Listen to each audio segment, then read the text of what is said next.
The fee conversation no one wants to have.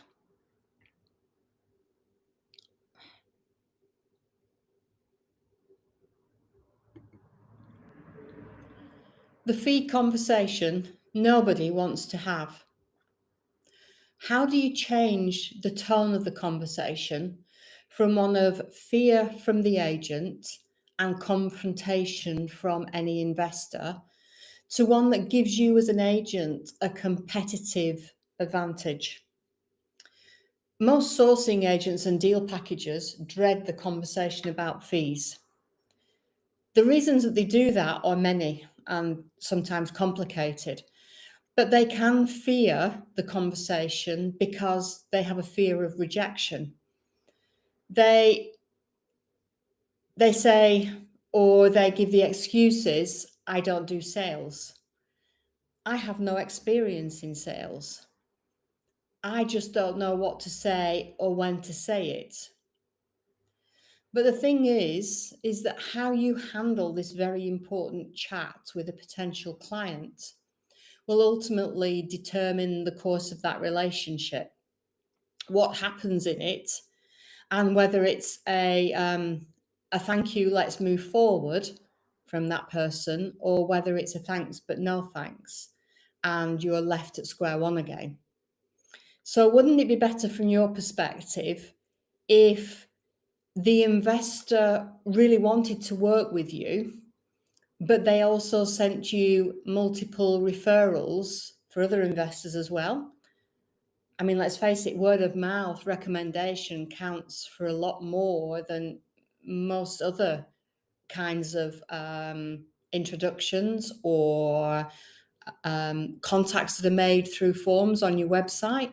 So word of mouth introduction means an awful lot more in today's world than most of the ways that you can find other potential clients. So let's have a think about how we can get to the point where, one, you as the agent can go into such conversations with confidence, and the investor doesn't feel that they have to be confrontational with you because of how you deal with the situation and what information you provide. One of the most important things that you need when having this conversation, not just from your perspective as the agent, but also from the investor's perspective, is that word transparency. You as the agent have to be very, very transparent about fees. You have to disclose them. You have to make sure that they're fair. And for goodness sake, keep a fee structure simple to understand. Nothing is worse for an investor or for one of the redress schemes if a complaint is made against you that your fee structure is so complex that nobody has an idea how it works. So fees should be disclosed in writing before any commitment from someone is made to you to actually work with you. So if you have a contract, the fees have to be disclosed and agreed upon before that contract is signed. This use of reservations for deals on WhatsApp or Facebook groups or wherever they are, clarity should be given of the fees and their standing, which I'll go into in a moment, before anyone signs and agrees to anything. So fees must be disclosed in writing before that commitment takes place, which also ties into your written terms of business agreement when you're signing up an investor to work with you. That investor should have no surprises. They should completely understand exactly what your fee structure is and the status of those fees. So I believe that there's something that I refer to as the red line. And the red line for me is where agents, and there are a few of them out there that are doing this, are taking a fee from both sides. So what do I mean by that? I mean where an agent is taking a fee from the seller and the buyer at the same time for the same transaction. Because for me, hand on heart, you can't best represent both the seller and the buyer's interests. they're poles apart. The seller wants the highest price, and usually the buyer wants the lowest price. So, unless you disclose exactly what's going to happen with those fees and be very, very open and upfront, and that both persons are aware of it and agree to it, you really shouldn't be doing it, from my perspective. So let's have a look at why I think ethically this should never happen. If you look at what normally happens, so for argument's sake, where you have two legal representatives representing a pair of clients that are divorcing. In the legal sector, no one legal representative is allowed to represent both parties because it's understood by the legal sector that they can't best represent both parties' interests at the same time. It's just impossible to do. So whilst two persons who are divorcing can be represented by the one legal company, they have to have individual and separate legal representations within that company for that reason. And the same is the case with a property transaction.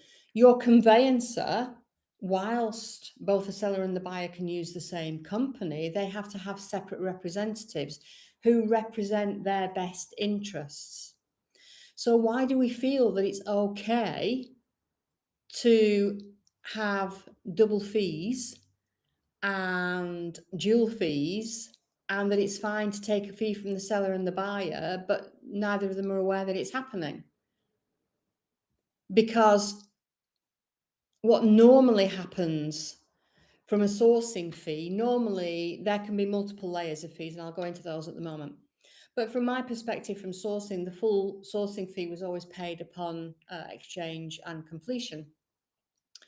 But a lot of investors, and if a complaint is made about you, the fee structure itself will be judged on the structure, when it's taken and for what it's taken, how much is taken, is the fee very high for the service level that's provided at that point, the status of that fee. And what I mean by that is, are you stating it's refundable, non-refundable, deductible?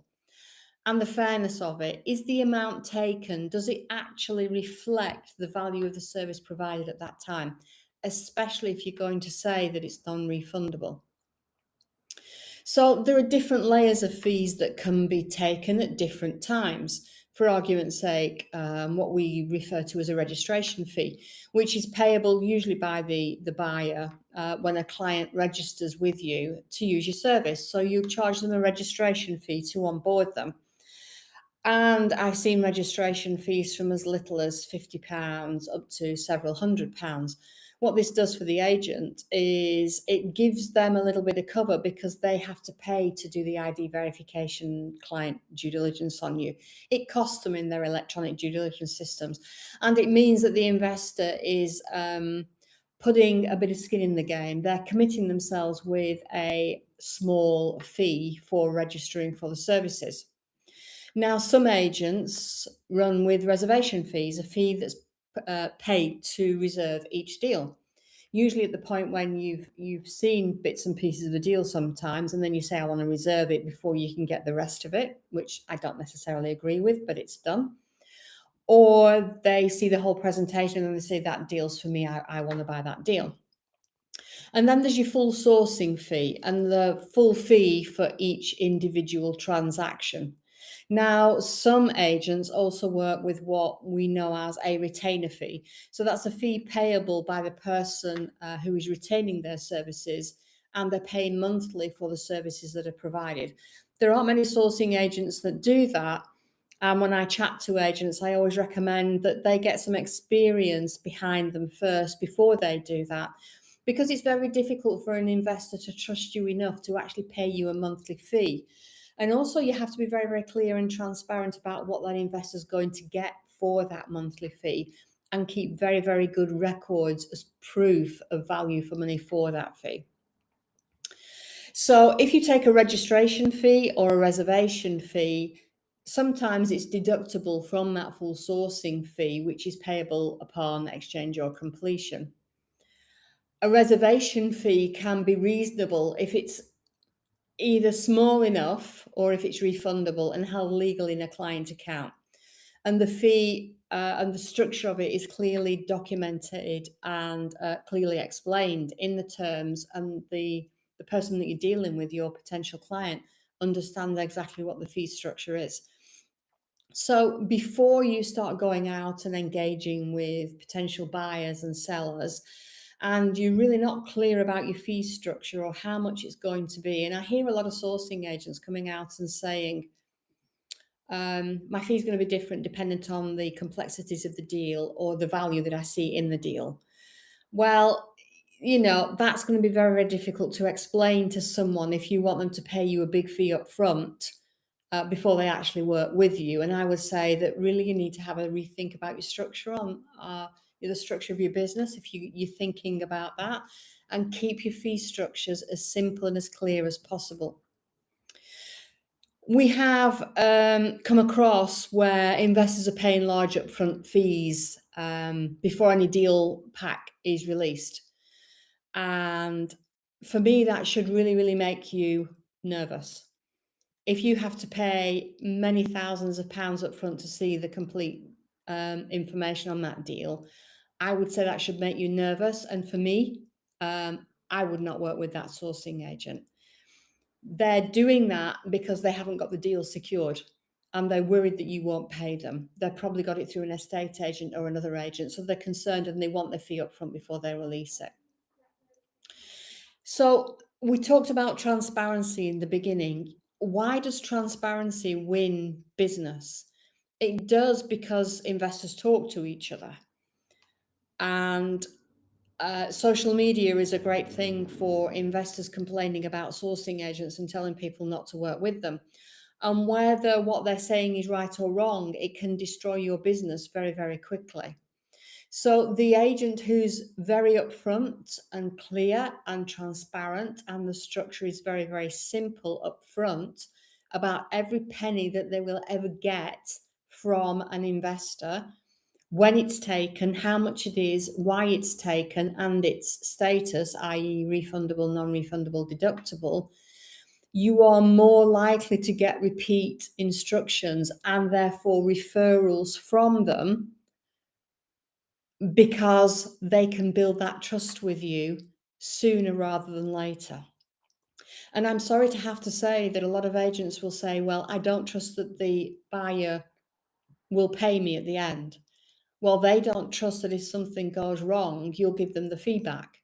So we have to build trust from somewhere. And for me, that has to be down to the agent to give that trust until proven wrongly. So if you want to work consistently with just a small number of investors who are going to bring you referrals, because of that transparency of cost, that transparency of cost is marketing for you. If you don't take all of it before they can see all of the deal details up front, if you onboard them first and say, I do that so that you can see all of the information and my fee's paid at the end. Yes, I want a registration fee off you and I might want a small reservation fee, but the reservation fee is deductible. Think about the way that you're structuring your fees and imagine yourself as being the investor. Would you want to pay a complete stranger 3, 5, 7, 10,000 pounds up front without actually having seen the deal in the first place to work out whether it works for you? I'm sure that that's not the case. So my final thoughts on this topic are this: disclose every fee up front and in writing. Have a very, very clear fee structure and keep it simple. If you're going to dual fee, you're going to charge the seller and you're going to charge the buyer. Currently in our sector, whilst I disagree with it, you can do this, but you have to disclose those fee structures to both the buyer and the seller, and they have to agree to it. If you're going to get referral fees, then you have to declare where the referral fee will come from, how much it is, and when it will be paid. This, for me, is the ethical red line that in the end, if you're very, very clear and upfront about, and you work in the right way, you can extend your business, you can do more deals, and you can have better relationships and longer term relationships with investors. Or if you do it in the wrong way and you cross that red line, it might end your business. That's it from me this morning. As always, I will be back next Tuesday at the usual time with another topic. If in the meantime you have any questions or you'd like some support on something, you can contact the NAPSA team at hello@napsa.org.uk, or you can go to our website and use our contact us form at www.napsa.org.uk. Until next week, have a great week. Bye for now.